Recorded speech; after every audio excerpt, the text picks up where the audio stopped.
아모스 5장 4절로 6절 말씀입니다. 여호와께서 이스라엘 족속에게 이와 같이 말씀하시기를 너희는 나를 찾으라 그리하면 살리라. 베델을 찾지 말며 길갈로 들어가지 말며 브엘세바로도 나아가지 말라. 길갈은 반드시 사로잡히겠고 베델은 비참하게 될 것이니라 하셨나니 너희는 여호와를 찾으라 그리하면 살리라. 그렇지 않으면 그가 불같이 요셉의 집에 임하여 멸하시리니 베델에서 그 불들을 끌 자가 없으리라. 아멘. 할렐루야. 올 한해도 여기까지 하나님께서 우리를 지키시고 인도하셨습니다. 함께 하신 하나님 앞에 박수로 한번 영광 드리겠습니다. 어렵고 힘든 가운데 올해처럼 힘들었던 때가 없으리라고 생각이 됩니다. 늘 몸으로도 힘들지만 정신적으로도 힘들고 여러 가지로 힘든 것을 말하면 이루 말로 다 할 수가 없었겠지요. 한 번도 경험하지 못한 그런 세상을 우리가 살고 있고 또 특별한 그런 시국에 그래도 하나님 여기까지 지키시고 도우셔서 함께 하신 줄로 믿습니다. 여러분, 제가 오늘 어떤 이제 글을 보니까 사람들이 평생 살고 나서 가장 후회하는 것 몇 가지를 쭉 이렇게 어떤 건 뭐 3가지, 어떤 건 5가지, 또 더 많은 건 8가지나 10가지 또 이렇게 해놓은 그런 이야기들이 있더라고요. 가장 크게 후회하는 것, 그러니까 평생을 다 살았습니다. 죽음을 앞뒀습니다. 이제 다시는 내게 더 이상의 기회가 주어지지 않습니다. 그때 하게 되는 그런 후회. 제가 몇 가지 한번 들어봤어요. 뭔가 어떤 사람은 이제 세상적인 기준 가지고 한 사람도 있고, 어떤 사람은 이제 자기 믿음의 고백으로 한 사람도 있고, 근데 공통적인 그런 건 뭐냐면 성경에서 하나님께서 우리에게 말씀하시고 또 하나님께서 우리에게 명하신 그대로 산 사람들은 별로 후회가 없더라고요. 후회하는 게 뭐냐면 안 믿는 사람이든 믿는 사람이든 공통적으로 뭐냐면 성경적인 가르침대로 살지 못한 게 그게 후회가 되더라고요. 서로 사랑하라 성경의 말씀이잖아요. 좀 더 사랑하지 못하는 거. 또 성경에 보니까 이제 또 여러 가지로 우리에게 이제 가르쳐 주는 그런 교훈의 말씀들인데 그대로 감사해야 되는데 감사하지 못한 거. 행복을 내가 택할 수도 있었는데 행복한 편을 택하지 못하는 거. 뭐 이제 일반적으로 공통되는 그런 부분들이 있었습니다. 그럼 우리가 지금까지 살아오면서 또 앞으로 살아갈 때 성경 말씀대로 살면 그 인생은 그만큼 후회가 줄어들고 실수가 줄어들 줄 믿습니다. 시행착오를 가장 많이 줄일 수 있는 것, 여러분 말씀 안에 거하고 믿음으로 사는 것인 줄로 믿습니다. 지금은 우리가 아무리 그래도 잘 모를 수 있어요. 그러나 우리가 막상 그 앞에 서보면 그 말씀이 진리인 것을 깨닫게 될 겁니다. 왜요? 하나님은 살아계시고 그 말씀도 진리시기 때문에 그 말씀 그대로가 우리의 삶 속에 적용이 됩니다. 여러분 인생을 뭐라고 생각하세요? 우리가 일반적으로 얘기할 때 시적으로 많이 표현하지 않습니까? 제가 장례 예배 때도 가끔 설교하는데요. 인생은 소풍과 같다. 어떤 분이 시적으로 표현했습니다. 이 세상에 잠깐 소풍 왔다 떠나가는 것이 인생이다. 소풍은 뭐 영원히 가는 게 아니잖아요. 잠시 잠깐 우리가 왔다가 그렇게 떠나가는. 시편 91편에도 말씀한 것처럼 우리의 연수가 날아가는데 신속히 날아간다고 그렇게 표현을 해주고 있습니다. 내 인생이 날아가되 그렇게 빠르게 지나갈 줄, 그렇게 쉽게 지나갈 줄 몰랐다. 제가 어릴 때 기억이 할아버지들 이렇게 뵈면 늘 하시던 말씀이 니들은 안 늙을 줄 아냐? 이렇게 하셨던 말씀이 아직도 제게 생생합니다. 니들은 안 늙을 줄 아냐? 근데 저는 지금도 안 늙을 것처럼 가끔씩 착각할 때가 있어요. TV를 이렇게 보면 거기에 나오는 사람들이 늘 보면 이름 나오고 옆에 이제 가로치고 나이가 같이 나오잖아요. 그러면 거기에 나오는 나이에 제 나이를 한번 이렇게 비춰서 보는 겁니다. 내 나이가 저만큼 됐는데 그럼 저 사람하고 나하고 비교해보면 나도 저만큼 됐나? 아직 철이 없어서 그런지 잘 깨닫지 못할 때가 있어요. 나는 어리다고 생각하는데 실제 화면에 비춰지는 내 모습은 그게 아닐 수 있는 거예요. 그래서 이제 지난 며칠 전에 친구들하고 같이 이렇게 줌으로 이렇게 화상으로 같이 이제 하면서 그걸 이제 캡처해가지고 화면을 이렇게 보더니 야, 많이들 이제 늙었구나, 나이들 많이 들었구나. 근데 다들 내가 보니까 그런 것 같은, 나만 안 들은 것 같은 이런 착각을 우리가 할 때가 있더라고요. 그게 착각이죠. 여러분, 나만 세월을 거꾸로 삽니까? 나만 그냥 정지된 채로 그렇게 살아갑니까? 아니죠. 똑같이 살아가는데도 내 느낌이 그것을 느끼지 못할 때가 있는 거예요. 인생이 소풍이다라고 할 때, 우리가 어릴 때 소풍 가면 기분 좋고 가기 며칠 전부터도 그렇게 설레이고, 소풍 자체가 멀리 가도 힘들게 가도 어렵게 가도 그것이 그렇게 문제가 되지 않았습니다. 소풍 간다는 그 자체로 기쁘고 즐거웠었죠. 지금 제가 가끔 이제 그런 생각을 하는데요. 한 번은 저희 고향이 이제 계룡산인데, 저희 고향에서 이렇게 산을 가로질러서 1시간 빨리 가도 지금 가도 1시간 이상은 걸어가야 되거든요.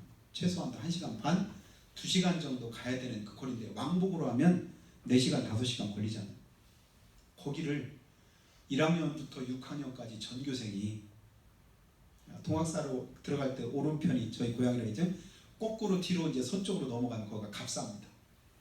거기까지를 걸어갔다가 걸어온 거예요. 1학년부터 6학년까지. 지금 보면 중학생들한테 거기 갔다 오라고 해도 쉽지 않을 것 같은 생각입니다. 어떻게 거길 갔다 왔을까?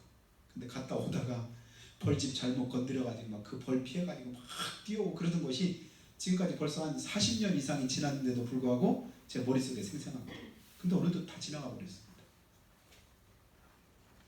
소풍 갈 때마다 기대하던 것, 우리가 어려운 시대를 살았기 때문에 그래도 그날은 특식을 먹을 수 있고, 전에 이제 없던 그런 이제 용돈도 받을 수 있고, 가면 또 재밌는 놀이도 있잖아요.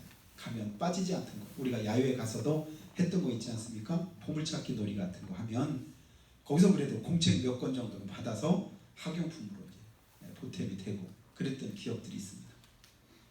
자, 우리 인생이 소풍이다라고 할 때, 소풍 와서 우리가 행할 때, 여러분, 우리 인생 자체는 보물찾기와 굉장히 흡사하다는 생각을 가져봅니다. 내가 뭔가를 추구하고 찾고 구하고 그러면서 살아가는데 뭘 찾고 있습니까? 내가 귀하다고 생각하고 좋다고 생각하고 나한테 필요하다고 생각하고 이거 아니면 안 된다고 여기는 그런 것들을 찾아서 우리가 헤매는데, 나중에 잔뜩 이렇게 모아보잖아요.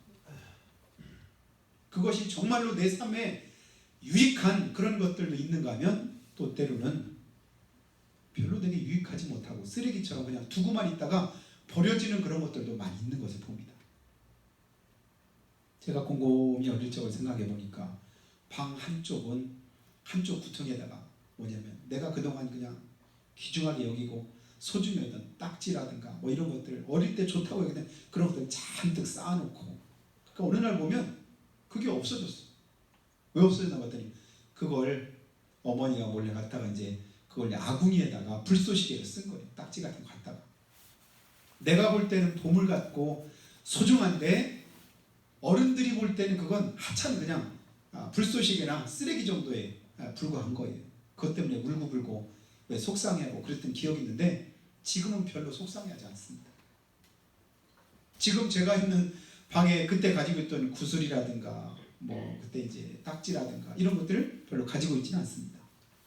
근데 나이가 들었는데도 지금도 여전히 그것이 소중한 보물처럼 여겨지고 가치 있는 것을 여겨지고, 그걸 움켜쥐고 있다면 그 사람 빨리 병원 가봐야 되겠죠. 왜요?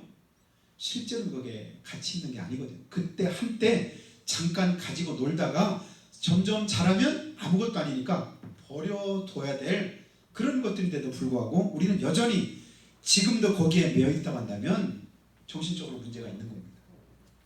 가끔 소개될 때 자기 집에다가 쓰레기만 잔뜩 모아두고 사는 사람들 뭐 여러 명 이렇게 소개되는 거 여러분들 보셨을 거예요. 집 문조차도 열 수가 없는 거예요. 사람이 들어가니까 문 위에까지 쓰레기가 가득 차서 문이 열리지도 않고 주방은 사용도 못하고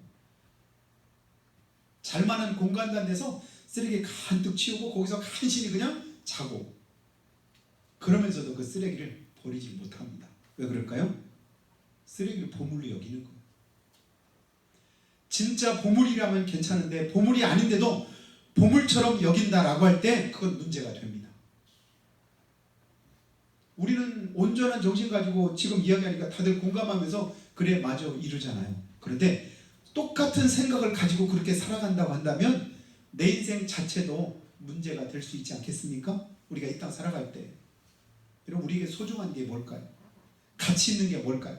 내가 추구하며 살아야 될 그런 삶의 모습이 무엇일까요? 당신은 지금 어디로 가시나요?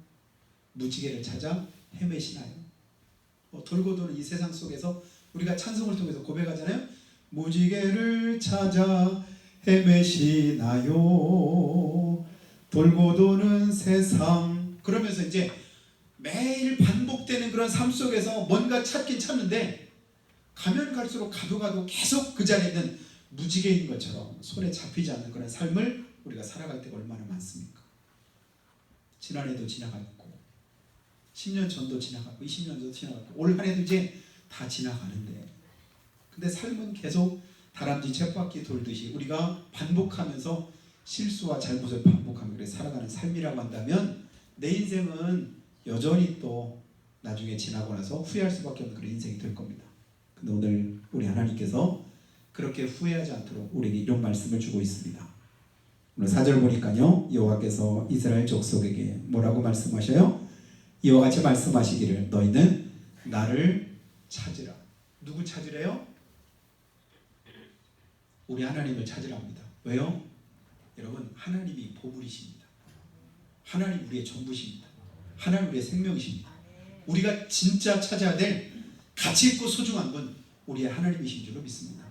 근데 1절부터 3절에 보면요 하나님 뭐라고 말씀하냐면 뭐 천이었던 것은 백이 되고 백이었던 것은 열이 되고 열이었던 것은 하나가 될 만큼 그러니까 거의 다 없어질 만큼 90%는 다 없어지고 사라지고 다 이제 소망이 없어지는 그런 가운데서 이제는 아 나도 죽었구나 그렇게 여길 만한 그런 상황이 된 거예요. 그때 하나님이 말씀하기를 너희는 나를 찾으라. 이미 다 90%가 다 무너졌습니다. 90%가 다 사라졌습니다. 90%가 다 황폐케 됐습니다. 더 이상 둘러봐도 대부분 10중에 9은 내게 더 이상 소망과 기쁨을 줄 수 없는 그런 상황으로 바뀌었습니다. 그런 상황 속에서 주시는 하나님의 말씀인 거예요. 너희는 나를 찾으라. 왜요? 그러면 살기 때문에. 여러분 주님 찾으시기 바랍니다. 내 문제가, 내 어려움이, 내 고난이, 내가 풀 수 없는 어떤 일들이 하나님을 찾을 때 하나님이 그것을 해결해 주시겠다고 약속하고 계십니다. 그러면 이어서 하시는 말씀은 5절 말씀 한 번 더 보겠습니다. 5절에 뭐라고 말씀하지요? 베델을 찾지 말며 길갈로 들어가지 말며 브엘세바로도 나가지 말아라. 그렇게 말씀합니다. 하나님 찾아야 되는데 베델로 가지 말고 길갈로 가지 말고 브엘세바로도 가지 말아라. 그런데요 가만히 보면 여러분 베델, 길갈, 브엘세바 우리 귀에 좀 그래도 익숙한 그런 지명들 아닙니까? 베델 야곱이 거기다가 제단 쌓고 한 돌베개 베고 이제 잠을 자다가 하나님을 만났던 그 장소가 베델, 영적으로 굉장히 깊은 그런 유래가 있는 그런 장소입니다. 길갈, 가나안 땅에 요단강 건너서 입성할 때 제사장들이 언약궤를 메고 서 있던 그 자리에서 돌을 하나씩 갖다가 길갈에다가 기념비로 세우라고 했죠. 하나님의 은혜가 있는. 그래서 하나님을 체험하고 경험했던 영적인 그런 이제 삶의 흔적이 있는 장소가 또 길갈입니다. 브엘세바. 아브라함이 처음으로 하나님 앞에 제단 쌓고 그리고 나서 예배했던 그 장소가 또 브엘세바입니다. 그래서 베델, 길갈, 브엘세바 하면 하나님께 예배하던 곳이고 하나님을 만났던 곳이고 하나님의 은혜에 흔적이 있던 그런 장소인데 그런데 그리로 가지 말랍니다. 왜요? 그랬던 장소가 이제는 우상의 장소로 바뀌었습니다. 더러운 곳으로 바뀌었습니다. 하나님의 이름을 욕되게 만드는 그런 곳으로 바뀌었습니다. 예수님께서 성전에 이렇게 예루살렘에 입성하셔서 들어가셔서 노끈으로 채찍을 만들어서 상을 둘러 엎으시고 짐승들 다 내어 쫓으면서 하셨던 말씀이 뭐예요? 내 집을 만민의 기도하는 집이라고 일컬음을 받으라고 했는데 너희는 강도의 구렬로 만들었도다. 오히려 다 내쫓는 거예요. 내게 와라, 다 와라, 성전으로 와라. 때를 따라 돕는 은혜를 얻기 위해서 은혜 보좌 앞에 담대히 나오라고 하셨던 그 장소가 이제는 뭘로 바뀐 거예요? 우상의 소굴로 바뀐 겁니다. 권리 가지 말랍니다. 그래서 주님은 하나님을 찾으라는 거예요. 6절 봅니다. 너희는 여호와를 찾으라. 그리하면 살리라. 또 반복하시죠. 누굴 찾으래요? 살 길은 우리 하나님께 있는 줄 믿습니다. 하나님 찾으시기 바랍니다. 하나님 해답이에요. 내 문제의 해답은, 이민족의 위기의 해답은, 그리고 다른 어느 것에 그런 응답도 정답도 우리 하나님 외에는 없다고 우리가 믿으시기 바랍니다. 하나님이 대안을 주시고 하나님이 응답의 역사를 이끌어 주야 우리에게 살 길이 열리게 되는 걸 봅니다. 가장 소중하고 귀중한 그 가치는 세상에서부터 오는 것이 아닙니다. 하나님께로부터 주어집니다. 그래서 우리가 아는 대로 요한일서 2장 15절과 17절 말씀 많이 암송하셨죠. 이 세상이나 세상에 있는 것들을 사랑하지 마라. 이 세상이나 세상에 있는 것들을 사랑하지 말라. 이유가 뭘까요? 이는 누구든지 세상을 사랑하면 아버지의 사랑이 그 속에 있지 아니하니. 세상을 사랑하면 하나님 아버지의 사랑이 그 속에 있지 않답니다. 이유는요, 이는 세상에 있는 모든 것이 육신의 정욕과 안목의 정욕과 이생의 자랑이니 아버지께로 쫓아온 것이 아니라 세상으로부터 쫓아온 것이다. 결론이 뭐죠? 세상 것 구하고 세상으로부터 쫓아온 것은 내게 뭐 하는 거예요? 유익한 것이 아니라 가치 없는 것이고 헛된 것이고 나를 실망하게 만드는 것이고 그 내 인생을 허비하게 만든다는 사실을 우리가 깨닫기를 바랍니다. 하나님을 찾고 하나님의 은혜를 구하고 주님 주신 것을 구하면서 살아갈 때 그 삶에 은혜가 있고 축복이 있습니다. 그래서 마태복음 6장 33절도 뭐라고 말씀해요? 너희는 먼저 그의 나라와 그의 의를 구하라. 그리하면 이 모든 것을 너에게 더하시리라. 믿는 분만 하면 진짜 믿으십니까? 그러니까 그런데도 불구하고 우리는 뭘 구해요? 무엇을 먹을까 마실까 입을까 이거 구하잖아요. 그게 뭡니까? 세상으로부터 쫓아온 것들. 근데 그거 깨뜨려 주시려고, 그게 진짜가 아닌 것을 알게 해주시려고 신명기 8장을 통해서 우리가 자주 듣게 되는 말씀이 뭡니까? 광야 40년 동안 하나님이 너를 낮추시고 줄이게 하시고 그 길을 걷게 하시는 것을 기억하라. 이는 사람이 떡으로만 사는 것이 아니요 하나님의 입에서 나는 모든 말씀으로 사는 줄을 알게 하려 하십니다. 하나님 뭐 알게 하시려고요? 하나님으로 알고 말씀으로 알고 생명 되신 그분으로 우리 인생이 헛되지 않은 걸 가르쳐 주시고 때로는 낮추시고 때로는 줄이게 하시고 고난 가운데 우리를 두시기도 하십니다. 왜 한 번도 없었던 이 코로나가 새롭게 생겨서 우리를 이렇게 힘들게 만들까? 치료제 개발하고 백신 개발하고 그것 가지고 해결되는 게 아니라고 저는 믿습니다. 거기에 담긴 하나님의 뜻을 분별하고 하나님의 은혜를 덧입지 않으면 그거 지나고 나면 그럼 아무런 문제가 없을까요? 또 다른 것들이 또 다른 어려움들이 우리한테 있을 수 있잖아요. 옛날에도 흑사병도 있었고 무슨 병도 있었고 무슨 여러 가지 많은 지금 보니까 우리 예산하고 다른 어디에 무슨 또 이제 조류독감인가 이렇게 발병했다고 이렇게 나오는데 거기에는 여러분 별로 신경도 안 쓰시잖아요. 전에는 조류독감만 생길 때마다 금방 긴장하고 그랬었잖아요. 사스, 메르스 그런 거 아무것도 이제 걱정이 안 됩니다. 왜냐하면 더 큰 문제가 우리 앞에 놓여져 있으니까. 그럼 지금 주어진 내 문제를 영적으로 안 풀면요 또 다른 새로운 문제들이 또 생깁니다. 더 큰 문제가 생깁니다. 하나님 앞에서 해결하고 하나님을 찾으시기를 주님으로 축복합니다. 주님 찾을 때 하나님께서 온전케 하시고 우리를 새롭게 하시며 하나님 은혜 아래 우리를 붙들어 주십니다. 그러므로 예수님 안에 구원 있고 생명 있고 행복 있고 축복 있다고 믿으시기를 주의 이름으로 축원합니다. 주님 안에 문제 답이 있다. 주님 안에 행복이 있다. 주님 안에서 이 문제가 해결돼야 된다. 그런 생각을 가지기 바라요. 그래서 주님 오늘도 우리에게 말씀합니다. 전도서 2장 말씀 우리가 잘 아는 대로 천하 인생의 종신토록 생활함에 어떤 것이 쾌락인지 알까 하여 시험해 봤던 그런 솔로몬의 그 결론을 우리가 압니다. 뭐가 어떻게 사는 게 진짜 행복할까? 뭐가 진짜 좋을까? 한번 해볼까? 그래서 오랜 시간 동안 많은 수고와 노력을 들여서 다 해봤어요. 해볼 만한 건 다 해봤어요. 먹고 싶은 거 다 먹어봤고 짓고 싶은 집 다 지어봤고 연못도 파고 별장도 짓고 그리고 이제 세상적인 모든 쾌락들을 다 누려봤습니다. 자그마치 저는 1000명이나 될 만큼 여인들도 거느려보고, 근데 결론이 뭐였죠? 진짜 이제는 후회가 없도다. 할 만큼 다 해봤어. 이제는 여한이 없도다. 이랬어야 되는데 그게 아니었지 않습니까? 헛되고 헛되더라. 해 아래에서 수고하는 모든 수고가 다 헛되더라. 왜요? 하나님과 상관없이 육신의 소욕을 한 그 모든 일들은 내게 별 유익이 없었더라. 결론은 뭡니까? 하나님께 돌아와서 하나님의 말씀을 순종하고 그 말씀대로 사는 것이 복이다. 이게 전도서 12장의 결론이었습니다. 하나님의 말씀을 듣고 그 말씀대로 순종하는 삶이 복 있는 삶이다. 그래서 내가 다 얻고 그 후에 본즉 그것이 다 헛되지만 그러나 하나님 앞에서는 그 모든 일들이 헛되지 않고 내게 유익함을 주더라. 사랑하시는 여러분, 헛된 것 빨리 내려놓고 갖다 버리시기 바랍니다. 그래야 집이 깨끗해집니다. 쌓였던 쓰레기들 그대로 놔두고 버리지 못하고 그러다 보면 나는 이게 괜찮은 것 같은데, 그러나 정상적인 사람들의 눈으로 볼 때는 그게 아니었던 것처럼 내 삶을 내가 보는 것이 아니라 하나님의 눈으로 보시기 바라요. 말씀에 비추어서 다시 한번 여러분의 삶을 돌이켜보시기 바랍니다. 그때 결론이 나옵니다. 이건 버려야 될 것이구나. 이건 빨리 청소해야 될 것이구나.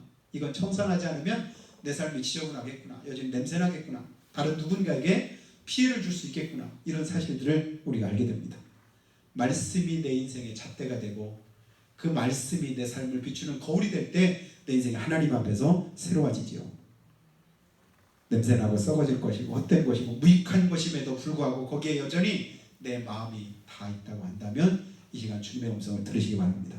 주님 말씀하시죠. 너희는 여호와를 찾으라.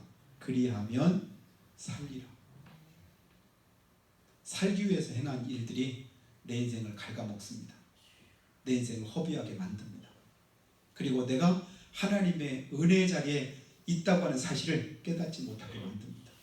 그래서 저는 가끔씩 톨스토이가 인생이 뭔가를 비유해서 이렇게 준 그 예화를 제가 가끔씩 생각을 하게 되는데요. 여러분에게도 오래전에 말씀드린 기억이 있습니다. 인생이 뭐라고요?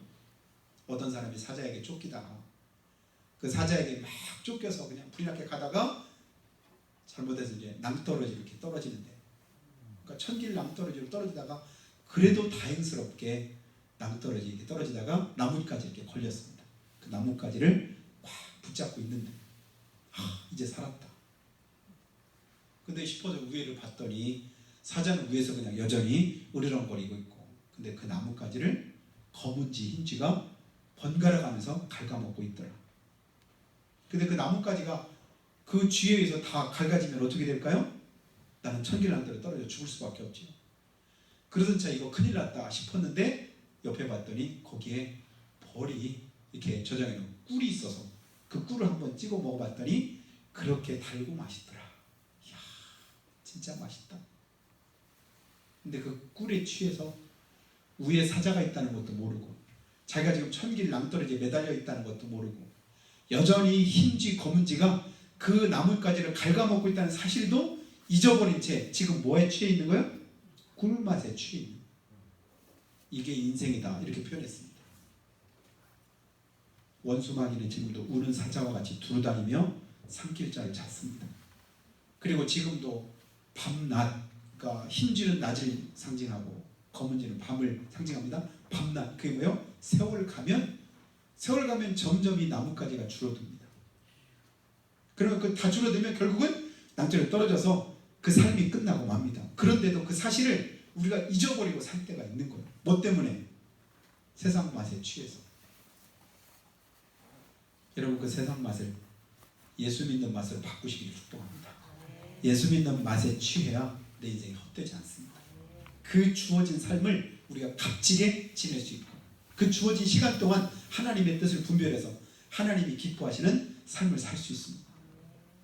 여전히 육신의 소욕대로만 살면요, 그 꿀맛에 취하고 세상 맛에 취해서 내 처지를 잘 깨닫지 못하고 그러면서 지내다가 결국은 솔로몬과는 비교도 안 될 만한 가짜는 것 때문에 우리가 후회할 수밖에 없는 그런 인생을 살 수밖에 없게 됩니다. 주님은 오늘도 우리에게 말씀하십니다. 진짜 보물은 나한테 있다. 나를 찾으라. 구하라. 주실 것이다. 찾으라. 찾을 것이다. 두드리라. 그러면 열어주겠다. 근데 나는 다른 곳에서 지금 찾고 있다면 헛된 것이지요. 수고하고 무거운 짐진 자에게 평안한 쉼을 주님 주시기 원하시고, 인생의 깊은 웅덩이와 수렁에서 허덕이고 힘들어할 때 주님 우리를 일으켜 주시기를 원하십니다. 피곤하고 지친 채로 절망으로 포기할 때 일어나서 새 힘을 주시는 우리 주님이신 것을 믿으시기 바랍니다. 주홍같이 붉은 먹과 같이 검은 죄도 눈과 같이 양털과 같이 희게 하실 수 있는 그 하나님 우리의 주님이신 것이 얼마나 다행인지 모릅니다. 우리 인생의 올 한 해도 그냥 허비하듯이 지나가 버렸지만, 그러나 내년을 우리가 새롭게 시작하는데 내년도 하나님이 은혜 주시지 않으시면 우리 인생이 어떻게 될지 알지 못합니다. 이사야서 55장 1절에서도 말씀하시죠. 너희 목마른 자들아 물로 나오라. 돈 없는 자도 오라. 너희는 와서 사 먹되 돈 없이 값 없이 와서 포도주와 젖을 사라. 너희가 어찌하여 양식 아닌 것을 위하여 은을 나눠주며 배부르게 못할 것을 위하여 수고하느냐. 이 말씀을 주목하시기 바라요. 양식 아닌 것, 배부르게 못할 것, 결국은 내게 아무 유익을 주지 못할 것 때문에 왜 네 인생을 허비하고 거기다가 투자하느냐, 그 얘기입니다. 믿음 밖에서는 우리의 인생은 밑빠진 독에다가 물 붓듯이 인생이 누수될 수밖에 없습니다. 주님께서 막아주시기를 축복합니다. 내 인생에 누수되는 그 부분을 주님이 막아주시고 주님께서 떼워주시고 새롭게 하셔서 하나님 은혜 가운데 우리를 인도하시기 바랍니다. 그래서 주님 말씀하십니다. 너희는 귀를 기울이고 내게 나와 들으라. 그리하면 너희 영혼이 살리라. 이사야 55장에서도 말씀한 그 말씀이 오늘 우리가 읽은 이 짧은 말씀 안에서 두 번이나 반복하잖아요. 나를 찾으라. 그리하면 살리라. 너희는 여호와를 찾으라. 그러면 살리라. 하나님 찾으면 살 길이 열릴 줄로 믿습니다. 그 길을 주님께서 우리에게 허락하실 줄로 믿습니다. 너희는 여호와를 만날 만한 때 찾으라. 가까이 계실 때 그를 부르라. 악인은 그 길을, 불의한 자는 그 생각을 버리고 여호와께로 돌아오라. 그리하면 그가 긍휼히 여기시리라. 우리 하나님께로 나오라. 그가 널리 용서하시리라. 이사야 55장 6절과 7절의 말씀처럼 여러분 하나님께로 나오기를 힘쓰시기 바랍니다. 그 앞에 가까이 나오면 하나님의 은혜가 함께 하시고 우리가 진짜 가치 있고 소중한 삶이 무엇인가를 분별할 수 있는 지혜를 주님께서 주십니다. 어떻게 행할 것을 자세히 취하여 주님 뜻이 무엇인가 분별하지 못할 때 분별하시는 은혜를 주시기를 원하시는 하나님. 오늘 하나님은 그 은혜를 우리에게 주시기 원하십니다. 시편에서 모세가 기도했던 것처럼 나의 날 계수하는 지혜를 가르쳐 주시옵소서. 여러분 한 해 한 해 똑같은 한 해가 아닙니다. 똑같은 삶이 아닙니다. 똑같은 시간이 아닙니다. 지금까지 지나온 시간보다 앞으로 우리에게 주어지는 시간은 그게 더 소중합니다. 그게 더 가치 있습니다. 왜요? 아직 내가 살지 않았기 때문에, 아직 내가 그 길을 가지 않았기 때문에 그 길은 얼마든지 하나님이 기뻐하시는 축복된 길로 바꿀 수 있는 기회가 우리 앞에 주어졌다. 지나온 삶보다 앞으로 남은 그 삶 동안에 여러분의 삶이, 저의 삶이 하나님을 기쁘시게 하고 하나님 은혜 가운데 승리하는 축복된 삶 되시기를 예수님의 이름으로 축원합니다. 우리가 정말 기도할 때 하나님, 주님께서 오늘 우리에게 주시는 그 말씀에 우리가 귀를 기울여서 듣기를 원합니다. 너희는 하나님을 찾으라. 그리하면 살리라. 너희는 여호와를 찾으라. 그리하면 살리라고 주님께서 말씀하셨습니다. 이사야 선지자를 통해서도 주셨던 그 말씀을 다시 한번 기억합니다. 너희 목마른 자들아 물로 나오라. 돈 없는 자도 오라고 우리 주님께서 우리를 초청하시면서 그렇게 주님을 청종하면 좋은 것 먹을 것이고 우리 마음이 기름진 것으로 즐거움을 얻게 하시겠다고 약속했습니다. 너는 귀를 기울이고 내게 나와 들으라. 그리하면 너 영혼이 살 것이요 여호와를 만날 만한 때 찾으라. 가까이 계실 때 그를 부르라고 하셨습니다. 악인은 그 길을 불의한 자는 그 생각 버리고 여호와께로 나오라고 하셨습니다. 그러면 하나님께서 우리를 긍휼히 여기시겠다고 약속했습니다. 또한 우리가 전도서를 통해서 우리가 깨닫는 바 그대로 하나님을 경외하고 그 말씀대로 지켜내는 것이 사람의 본분일진데 너희는 기회 있을 때 여호와 하나님을 찾고 창조주를 기억하라고 말씀했습니다. 그 하나님 오늘 기억합니다. 바라봅니다. 그 하나님 앞에 엎드려서 구합니다. 주여, 이제까지도 주님의 은혜였고 앞으로도 주님 은혜가 아니면 우리가 살 수 없음을 고백합니다. 여기까지 함께 하신 주님 또다시 지키시고 도와주시기를 원합니다. 에베네스로 여호와 이레로 임마누엘로 함께 하시는 우리 하나님의 은혜가 오늘도 함께 하셔서 이제가 지나온 삶보다 남은 삶이 더욱더 복있고 우리가 다시 한번 전화 의복이 될 수 있는 회복할 수 있는 기간이 될 수 있도록 주님 함께 하시고 도와주시라고 주님 깨닫게 하시고 보여주셔서 다시금 내 자신을 돌이켜보게 하시고 또한 내가 하나님의 은혜 가운데 지혜를 얻어서 주님 기뻐하신 일에 쓰임받기에 부족함이 없도록 인도해 주시라고 한 목소리로 고백하며 기도드리겠습니다. 걸어가시고 감사하신 우리 아버지 하나님, 은혜 드리고 주님 앞에 엎드려 또다시 주님 앞에 간구하오니 우리를 긍휼히 여기시고 도우시며 능하신 손으로 붙들어